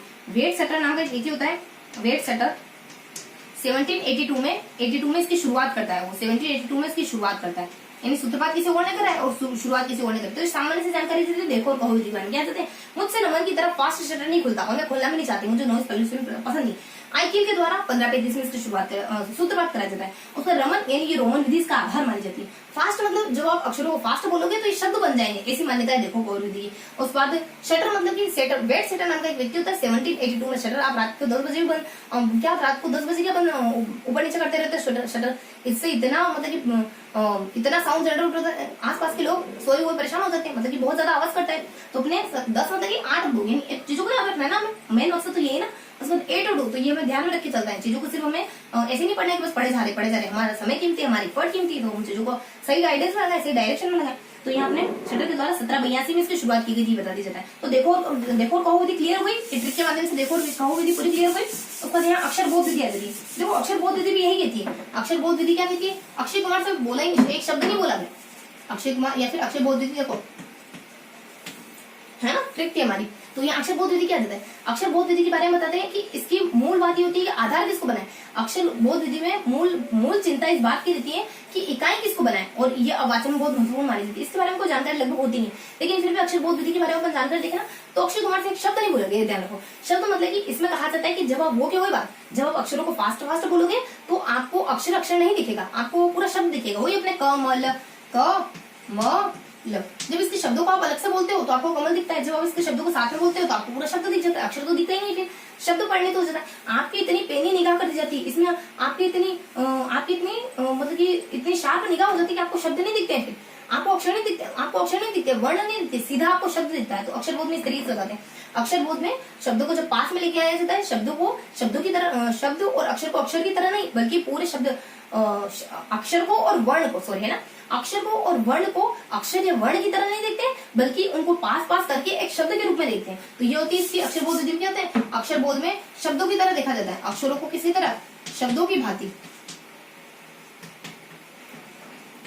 भांति देखा जाता है। तो ये बेसिक से इन्फॉर्मेशन थी देखो कहो विधि के इसके डिटेल के बारे में। किसकी डिटेल थी, अपनी संश्लेषण विधि की डिटेल थी। और बाद यहाँ जाते हैं विश्लेषण विधि के बारे में। देखो अपन 3 प्रकार देखे थे, संश्लेषण विश्लेषण और संश्लेषण विश्लेषण। संश्लेषण के 3 प्रकार अंदर देखे थे, वड्डा, एसडी मतलब की शब्द, उसके बाद ध्वनि। इन दोनों को महत्व दिया जाता है। वड्डा वी से अपने वाचन, उसके बाद डी से अपने देखो और ए से अपने अक्षर बोध। तो अपने देखो के बारे में देख लिया, अक्षर बोध के बारे में देख लिया। उसके बाद अपन देखेंगे विश्लेषण विधि के बारे में। विश्लेषण विधि इंटरनल तो डिवाइडेशन नहीं होते, लेकिन हाँ इसके अपने बारे में जरूर बताया जाता है। विश्लेषण विधि में देखो और कहो विधियों की चर्चा होती है। देखो व कहो इस प्रकार की जो विधियां होती है ना, वो सारी विश्लेषण विधि के अंतर्गत आती है। चीजें कहीं से भी कुछ भी पूछी जा सकती है, हमें सब कुछ देखना है। देखो और कहो विधि की चर्चा होती है।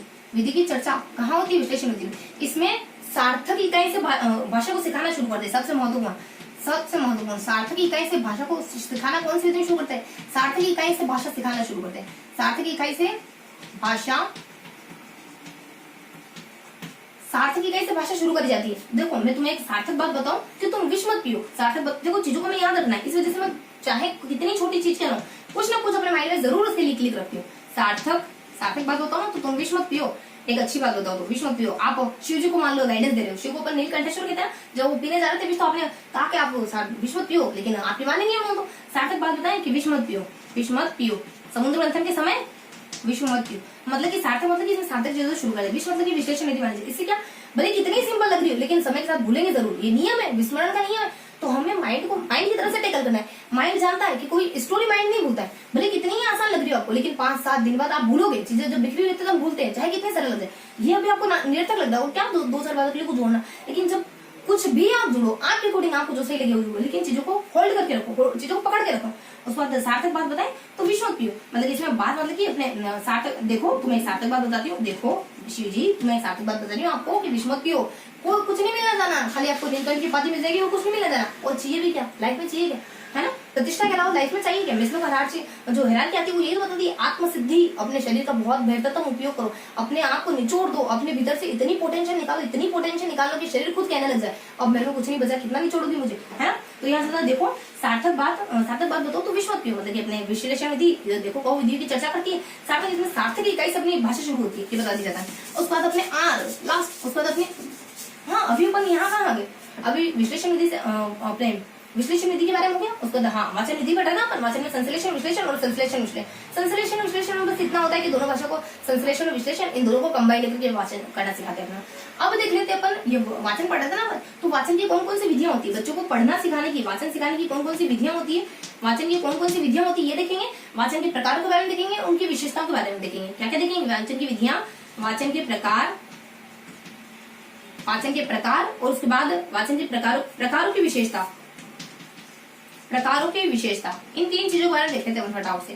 देखो वाचन की विधियां कौन कौन सी थी, बच्चों को पढ़ाने सिखाने की कितनी विधियां हो सकती है, उनके प्रकार क्या हो सकते हैं, उनके प्रकारों की विशेषता क्या होती है। देखो वाचन की विधियां क्या होती है, यहाँ होती है दादा बस करो, बस करो दादा बस, कितनी बाउंडेशन लगाओगे मेरे ऊपर, कितना मेरे को घर में कैद करके रखोगे, मैं भी उड़ना चाहती हूँ, मैं भी दुनिया को देखना चाहती हूँ, मेरे को भी बाहर जाने दो, मेरे को भी एक्सप्लोर होने दो भाई की तरह। आप अपने दादाजी को कह रहे हो, तो यहाँ से अपने दा बस करो, बस कितना मेरे पर, यानी एक दिन में आपके सारे पिंजरे तोड़ के उड़ जाऊंगी, उससे पहले मुझे घर से बाहर निकलने दो, है ना। यानी मैं कुछ ऐसा करूं उससे पहले मुझे बाहर जाने दो। दादा मतलब कि दादा से क्या जाता अपने डी से अपने ध्वन्यात्मक बारे में, ए से अपने एक अनुबंधन के बारे में भी बताया जाता है, अक्षरबोध के बारे में। देखो यहाँ जाता अपने डी से ध्वन्यात्मक विधि आपने एक बार तो देख लिया, थोड़ा और व्यवस्थित तरीके से देख लेंगे क्योंकि वाचन में सेपरेट देख रहे हैं ना अपन। उसके बाद ए से अपने ए से अनुबंधन भी होती है और ए से अपने अक्षरबोध भी होती है, इसके बारे में भी देख लिया अभी अपनों ने, थोड़ा सा और व्यवस्थित तरीके से देख लेंगे। उसके बाद डी से अपनाया जाता है एक ध्वनियात्मक विधि, देखो और कहो। एक होती है अपने देखो और कहो, देखो व कहो, ये विधि देख लेंगे। ए से अपन अनुबंधन विधि देख लेंगे, अनुबंधन विधि देख लेंगे। उसके बाद अपने बी बस से अपने कोई भाषा में क्या होता है, भाषा में यंत्र का उपयोग, यंत्र कोई अपने ईयरफोन लगा लो, सुनते जाओ भाषा आ जाएगी। उसके बाद ऐसे से अपने एक तो संवेद, यानी सब बच्चे जब साथ में मिलकर पढ़ते हैं ना कक्षा में, साथ में मिलकर कुछ गाते हैं, जैसे बच्चों को नहीं सिखाया जाता, एक बिलाड़ी चाड़ी वेने पेरी साड़ी, साड़ी पेरी में फरवा गई, तालाब में तरवा गई, तालाब में मगर, बिलाड़ी ने आया चक्कर, ऐसा कुछ स्टोरी सुनाते हैं बच्चे को। उसके बाद सबको साथ में बुलाते, टीचर बोलता है देखो हमें क्या एसटीसी में प्रोग्रामिंग ये सब कुछ सिखाया जाता है। तो समय उसके बाद अपने एक और जाता अपने यहाँ जाता अपने संगति विधि। संगति माउंटेन सरी कहती है कि चीजों को साथ में साथ रखो, संगति विधि। संगति विधि उसके नाम को, उसके चित्र को साथ में रखो, बच्चे को कहो अरेंज करो, संगति विधि, और बच्चा अपने आप सीख जाएगा। तो ये सब जानकारी होती है। इन सब विधियों के बारे में अपन अच्छे से इन्फॉर्मेशन देखेंगे। तो देख लेते हैं फटाफट से कौन कौन सी विधियां होती है अपने डी से अपने देखो कहो, ए से अपने अक्षरबोध, उसके बाद डी से अपने ध्वन्यात्मक, उसके बाद ए से अपने अनुबंधन, बी से अपने वो भाषा में यंत्र का इस्तेमाल कर लो, ऐसे अपने समय जब सारे बच्चे कक्षा में साथ मिलकर बोलेंगे, ऐसे अपने संगति मारिया माउंटेन सरी वाली किसी भी शब्द का नाम, किसी शब्द पिक्चर, दोनों को साथ में रखो, बच्चे को वो अरेंज करो। यहाँ से दुनिया देखो कहो, देखो वो विधि के बारे में क्या होता है। देखो एक बात बताती हूँ, देखो वह कहो। देखो मैं तो ट्रिकी तरीके से याद करने में बहुत ज्यादा बिलीव करती हूँ क्योंकि डूबते को तिनके का सहारा, ये हमेशा याद रखती है। चाहे आप कितने समय पर, कितने महीने बाद, 15 दिन बाद आप चीजों को देखोगे ना, तो कुछ ना कुछ आपको जरूर याद आएगा उससे रिलेटेड। देखो और कहो में क्या होता है, देखो और कहो में देखो और कहो में होता है। देखो मैं एक बात बताती हूँ, देखो तुम है ना असावधानी से कोई भी शब्द इस्तेमाल मत करना, वरना तुम्हारे अपने तुमसे अपरिमित हो जाएंगे, तो दूर चले जाएंगे या फिर अव्यवहित हो जाएंगे। तुमसे अव्यवहित मतलब कि व्यवहार नहीं करेंगे, तुम्हारा कन्वर्सेशन टूट जाएगा। देखो देखो देखो देखो क्या करना, असावधानी से कभी भी, असावधानी से व्यवहार मत करना, वरना क्या हो जाएगा, अपरिमित मतलब कि जिसको अपन काउंट नहीं कर सकते, अपरिमित व अव्यवहित, अपने आप तुम्हारे जो अपने हैं ना मत करना, वरना अदरवाइज तुम्हारे अपने, तुम्हारे जो रिलेटिव है ना वो अपरिमित और अव्यवहित हो जाएंगे, अव्यवहित हो जाएंगे, मतलब तुमसे व्यवहार नहीं करेंगे, हो जाएंगे। मतलब कि देखो कहो क्या होता है, असावधानी से इसमें शब्द उलट सुलट हो जाते हैं। जैसे कि कर्म का देखो, देख लेते हैं इसे आता क्या है। कर्म का आप कभी मर्म लिख दोगे, मर्म का कभी धर्म लिख दोगे, तो असावधानी से अगर ध्वन्यात्मक विधि का इस्तेमाल करते तो देखो और कहो में गलतियां हो जाती है, कर्म का धर्म का मर्म, इस तरीके से गलतियां हो जाती है।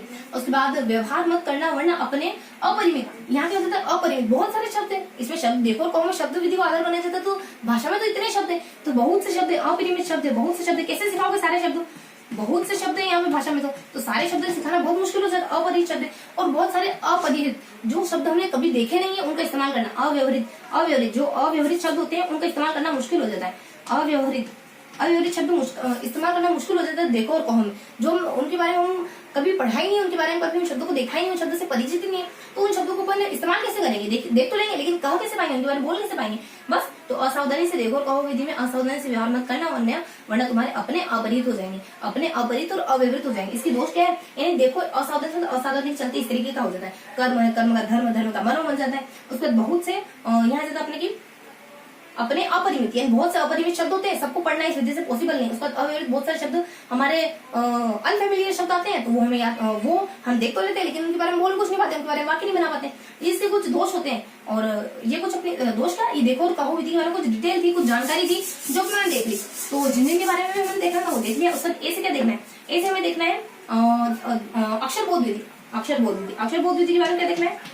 अक्षर बोध विधि, अक्षर बोध विधि वही, यानी इसमें अक्षरों को और वर्णों को इस तरीके से साथ में रखा जाता है कि वो हमें शब्द प्रतीत हो, और इसकी मूल चिंता ये रहती है कि इकाई किसको बनाए, और ये बहुत ज्यादा महत्वपूर्ण मानी जाती है। मतलब कि इसमें शब्द का स्वरूप दिखाई देता है, शब्द का स्वरूप दिखाई देता है इसमें, और बहुत महत्वपूर्ण विधि होती है इसकी। भाषा सीखने की ज्यादा इन्फॉर्मेशन इसके बारे में होती नहीं, बस इतनी होती है।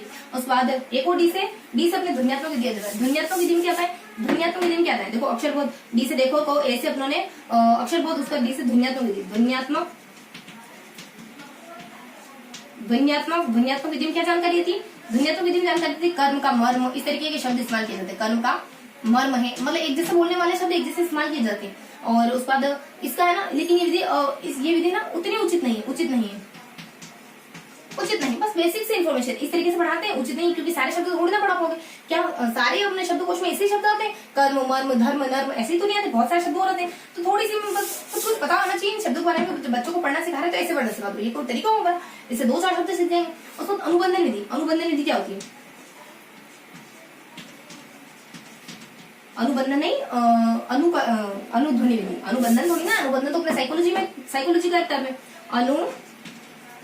अनुध्वनि विधि, अनुध्वनि मतलब कि बाद में बोलनी जाने वाली ध्वनि, यानी अनुकरण पहले आपको टीचर बोलेगा, उसके बाद बच्चा बोलेगा, ये हुआ अनुध्वनि विधि। उसके बाद इसमें भाषा को स्वतंत्र रूप से, देखो मैं तुम्हें एक सलाह देती हूँ, यहाँ आ जाता है कि तुम्हें ना समान रूप से अंग्रेजी के टीचर को भी मत फॉलो करने लग जाना। देखो तुम समान रूप से अंग्रेजी के टीचर को भी मत फॉलो करने लग जाना। समान रूप से मतलब इसमें समान ध्वनि को साथ में स्वतंत्र समान ध्वनि को एक साथ बोला जाता है, जैसे कर्म है, धर्म है, और तुम समान रूप से अंग्रेजी के टीचर का अनुकरण मत करने लग जाना। वो बाकी टीचर का अनुकरण करती हो, ठीक है, अंग्रेजी के टीचर में कोई बुरी बात है तो तुम उस बुरी बात को भी मत अडॉप्ट कर लेना। तो देखो तुम समान रूप से जैसे सब टीचर का अनुकरण करती हो वैसे अंग्रेजी के टीचर का अनुकरण मत करना। मतलब उनमें कुछ बुरी बात भी है तो उसको मत फॉलो करना, अच्छी बातों को तो ले लेना। मान लो वो उनमें एक अच्छी बुरी बातें हैं कि जब देखो जब दूसरों की बुराई करने को बैठ जाते हैं, दूसरों के इधर की उधर की बातें करने को बैठ जाते हैं, तो ये तुम बात में ग्रहण करना उनसे। तो अपने यहाँ से अपने अनुध्वनि में देखो तुम समान रूप से अंग्रेजी के टीचर का अनुकरण मत करना। समान रूप से मतलब कि इसमें समान शब्द एक साथ बोले जाते हैं, और अंग्रेजी मतलब कि अंग्रेजी पढ़ाने की विधि अच्छी मानी जाती है। अनुकरण करने बैठ जाना मतलब कि ये अनुकरण, इसमें बच्चे बोलते हैं उस पर टीचर बोलता है, तो ये अनुध्वनि विधि होती है, बेसिक जानकारी। और इसमें क्या होता है, और क्या होता है इसमें? स्वतंत्र रूप से नहीं, और कुछ नहीं होता है, ठीक है। ये बेसिक इन्फॉर्मेशन होती है, ध्वनियों को एक जैसे ध्वनियों को साथ में बोला जाता है। इसमें हमारे अंग्रेजी भाषा बहुत अच्छे सीख सकते हैं। अनुकरण विधि के बारे में बता दी जाता है, तो इस तरीके की जानकारी होती है इसमें भी। और उसके बाद अपने आ जाता है अनुध्वनि। अनुध्वनि के बाद अपने 2 विधि है, 20 अपने भाषा के लिए यंत्र का इस्तेमाल। अगर आपको बच्चों को भाषा बोलना सिखानी है ना, तो क्या करोगे? आपको बच्चों के सामने कोई यंत्र वगैरह 20 अपने भाषा का यंत्र, तो अपन जानते हैं यंत्र बच्चों को कान में लगा दो, बच्चा बार सुनेगा, ईयरफोन से सीख जाएगा। तो पर संवेद विधि, संवेद विधि क्या होती है? सभी बच्चे साथ में बोलते हैं, सभी बच्चे साथ में कक्षा वाचन करेंगे तो आराम से बोलना आ जाएगा। उसके बाद अपने संगति विधि, संगति विधि की जनक कौन मानी जाती है? मारिया मॉन्टेसरी मानी जाती है। और ये क्या करती है? चित्र व शब्दों को साथ साथ में रखो, चित्र व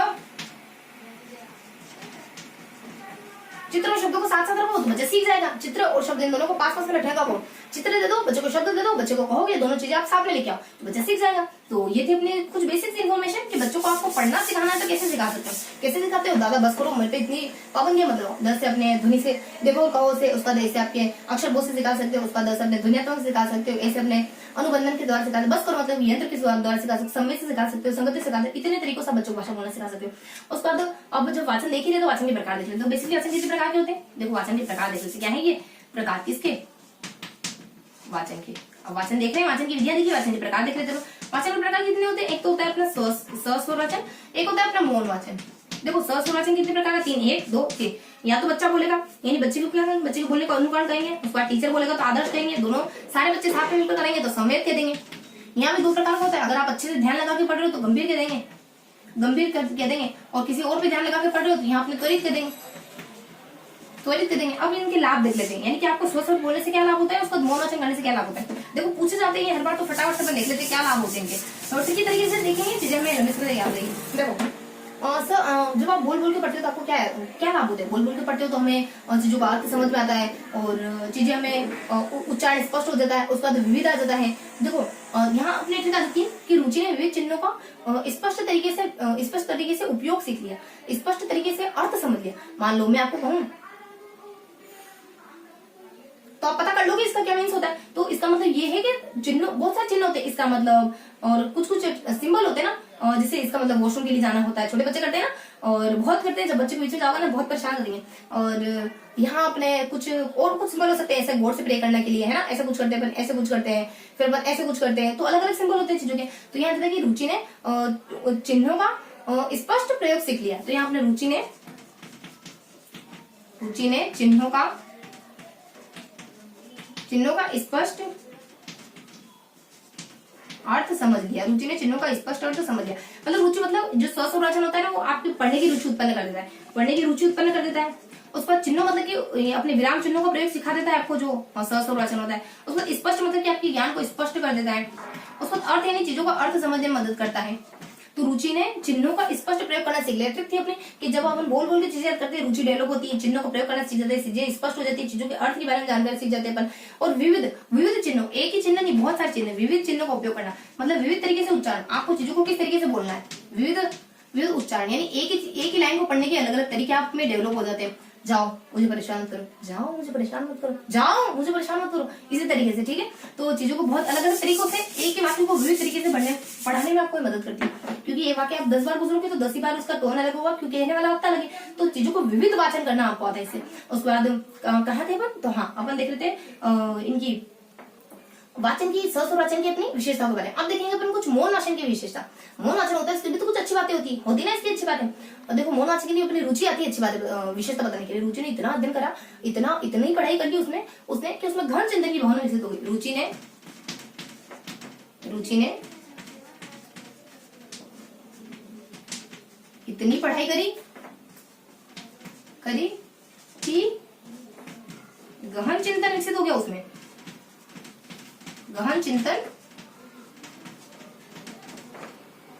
विकसित हो गया। तो यहाँ जाता है रुचि मतलब कि यहाँ पे पढ़ने में इंटरेस्ट डेवलप कर देती, जितना चाहो इसके थ्रू पढ़ा जा सकता है। रुचि मतलब कि आपको पढ़ने में इंटरेस्ट डेवलप कर देती, इतना पढ़ाई की मतलब कि जितना चाहो उतना, इसमें कोई लिमिट नहीं होती, जितना इच्छित, जितना आप पढ़ना चाहो इसकी कोई लिमिट नहीं होती है ना। उसके बाद इतनी पढ़ाई करी कि गहन चिंतन, यानी आप विचार को गहराई से सोचते हो, विचार को गहराई से होते हैं। चिंतन मतलब कि आप में चिंतन की क्षमता आती है। बहुत बेसिक जानकारी है सारी, लेकिन चीजें हमें पता होनी चाहिए। गहराई, चिंतन और विकसित, ये थोड़ी सी इनकी इन्फॉर्मेशन। रुचि, पढ़ने में रुचि जागृत हो जाती है, और जितना चाहो उतना इससे पढ़ सकते हो। उसके बाद अपने गहराई से चीजों को सोचने की पावर बिल्ड होती है, उसको चिंतन क्षमता इसमें बिल्ड होती है जब अपन मौन वाचन करते हैं। और मौन वाचन में एक और कौन आ जाता है, मौन वाचन में एक व्यक्ति रहता है, वो कहने में होमवर्क नहीं होता, होमवर्क तो कर लेता हूँ पर होमवर्क में समझ के नहीं कर पाता, बस टिपा भी करता हूँ। तो आपने उसको सलाह दी कि रात में थोड़ा विश्राम किया करो, तुम रात भर मोबाइल चलाते हो, विश्राम की आदत को आत्मसात करो, तो तुम्हारा जो होमवर्क तुम कह रहे हो ना, मुझसे होमवर्क नहीं होता, होमवर्क मेरे से फुल अटेंशन से होमवर्क नहीं होता, उसका अर्थ समझ में नहीं आता, बस टिपा कर लेता हूँ, किसी की कॉपी लेता हूँ, उतार देता हूँ, ऐसा हो रहा है मेरे साथ। तो आप उससे सलाह दे रहे हो कि अगर आप सलाह दे रहे हो कि अगर आपको होमवर्क का ज्ञान अगर अर्थपूर्ण तरीके से याद करना चाहते हो ना, अगर होमवर्क के ज्ञान का अर्थ ग्रहण करना चाह रहे हो, तो सोने की आदत यानी विश्राम की आदत को आत्मसात करो। होमवर्क ज्ञान का अर्थ ग्रहण, यानी आप होमवर्क जो है ना उसका अर्थ ग्रहण करना चाह रहे हो, जो भी वो होमवर्क उसको समझ के करना चाह रहे हो, होमवर्क ज्ञान का अर्थ ग्रहण करना चाह रहे हो, तो विश्राम की आदत आत्मसात कर लो। तो थोड़ी सोने की आदत डालो, मोबाइल कम चलाया करो रात में, विश्राम की आदत आत्मसात कर लो, तो तुम आ जाएगा तुम्हें होमवर्क व्यवस्थित करना। होमवर्क मतलब इससे होमवर्क देना कठिनाई नहीं होती। जब बच्चे ने उस चीज को बहुत अच्छे तरीके से पढ़ लिया, व्यवस्थित तरीके से पढ़ लिया, गहन तरीके से पढ़ लिया, तो आप उसके बारे में बच्चों को होमवर्क दोगे तो बच्चा खुद आसानी से कर लेगा। होमवर्क किसी की मदद नहीं चाहिए होगी।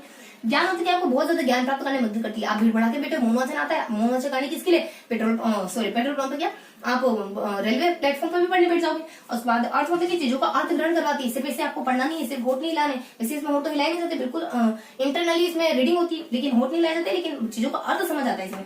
उसको विश्राम मतलब कि आपके माइंड को थोड़ा रिलैक्स करती है, आपके माइंड को विश्राम की अवस्था में लाती है। आदत मतलब कि आप में स्वस्थ पढ़ने की आदत विकसित करती है। ऐसा नहीं कि बस पढ़ जा रहे समझ एक लाइन नहीं आ रही, ऐसे नहीं पढ़ना है। आत्मसात करती है मतलब कि आपके विषय के बहुत सारे विषय का ज्ञान आपके अंदर डाल देती है, बहुत सारी नॉलेज आपको अंदर डालती थी। इससे अपन बहुत ज्यादा ब्रॉड तरीके से पढ़ते हैं, चीजों को समझते हुए पढ़ते हैं, चीजों को वास्ट करते हुए पढ़ते हैं। तो ये थी अपने मौन वाचन की कुछ विशेषता। उसके बाद थोड़ा सा कुछ फैक्ट देख लेते हैं। ये तो उन्होंने वाचन देख लिया अपने, देखो यहाँ देख रहे थे अपन वाचन की विधियां देखी थी अपने, तो अपने देखा यहाँ पे वाचन की विधियों के बारे में देख लिया, वाचन के प्रकार के बारे में देख लिया, वाचन के प्रकारों की क्या विशेषता होती है उनके बारे में देख लिया। अब एक अपन रसात्मक विधि के बारे में देख लेते हैं। रसात्मक, देखो रसात्मक विधि की सिंपल सी ट्रिक है। वाह ये तो बहुत अच्छी बात है, मतलब वाह ये तो बहुत अच्छी बात है। कविता ने और आनंद ने जो तुलनात्मक रूप से कठिन शब्द थे वो कंठस्थ याद कर लिए। वाह, अरे याद देता कि ये तो बहुत अच्छी बात है। सरस छे कविता ने। मैं जानती हूँ आपको चीजें पता है, चीजें आपको याद आती हैं, लेकिन एक जब आप बोलोगे मैं आपको पूछूं फटाफट से बताओ, तो आप इतने फटाफट बता पाओगे जितना मैंने बोला। इसमें मैंने सारी चीजें बता दी, आप एक एक याद करके बताओगे। और जितना समय लोगे, जितने चीजों को फैलाओगे, उतनी चीजें लिखने की। आपके माइंड में चीजों को बहुत कंप्रेस करके रखना है। आपने सुना है ना कि बहुत बड़ी बुक को लगभग 5-7 पन्नों में निपटा देते हैं, तो ऐसे ही तो होता है। तो ये अपने सरस थे। कविता और आनंद दो बच्चे थे। कविता और आनंद ने तुलनात्मक रूप से जो कठिन प्रश्न थे ना, तुलनात्मक ये सारे शब्द किसी किसी चीज को बता रहे हैं, कोई भी निरर्थक नहीं। तुलनात्मक रूप से कठिन प्रश्नों को, तुलनात्मक रूप से जो कठिन प्रश्न थे पहले की तुलना में थोड़े कठिन थे ना, उनको कंठस्थ याद कर लिया। अरे वाह, तो कंठस्थ उनको कंठस्थ कर लिया, ये तो बहुत अच्छी बात है। टीचर को पता चला तो टीचर ने शाबाशी दी।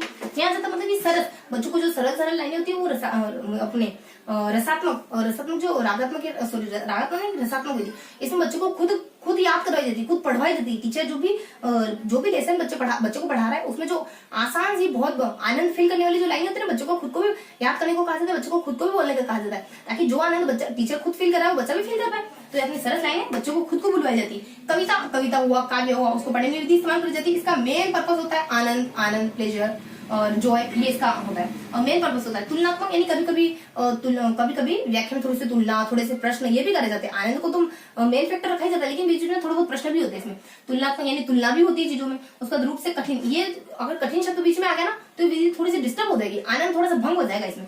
उसका प्रश्न होता है, कभी बीच में प्रश्न भी पूछ लिए जाते हैं। उनको कंठस्थ यानी जो कुछ कविता कहानी जो बहुत ज्यादा इंटरेस्टिंग होती है वो बच्चों को याद करा दी जाती है, ताकि बच्चा खुद भी बोल के अपने काव्य के साथ, साहित्य के साथ थोड़ा सा अटैचमेंट फील कर पाए। तो ये थी अपनी रसात्मक विधि। ये तो बहुत ही सिंपल सी विधि थी और उसके बाद थोड़ी सी इन्फॉर्मेशन आ जाती। थोड़े से फैक्ट देख लेते हैं किसके, वाचन के। 2 फैक्ट आते हैं।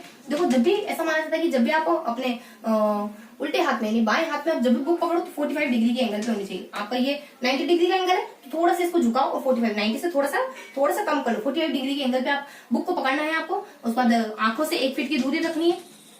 आंखों से 1 फीट मतलब कि 12 इंच की दूरी रखनी है इस तरीके से। और जब भी आप शब्द बोलो तो इतने ही शब्द पढ़ो कि आप बच्चों के सामने आई कॉन्टेक्ट करके उनके साथ कुछ और भी बात कर पाओ। और जब बच्चा लिखाता है ना, टीचर लिखवाता है ना डिस्ट्रैक्शन वगैरह या फिर शुभ लेख वगैरह ये सब करवाता है ना, तो ये थोड़ी सी बातें होती है जो ध्यान रखनी होती है। तो ये हमने सारी विधियां देखी। कौन सी विधि देखी? ऐसे अनुकरण विधि, बेसिक सी विधि देखी। अनुकरण के 3 प्रकार होते हैं, लिखित अनुकरण कर लो, मौखिक अनुकरण कर लो या फिर वाचन में अनुकरण कर लो। आप कोई रचना लिख रहे हो, लिखित, मौखिक या रचना में अनुकरण। इसे इकाई विधि में 4 पद, पीसी, गुण, दोष।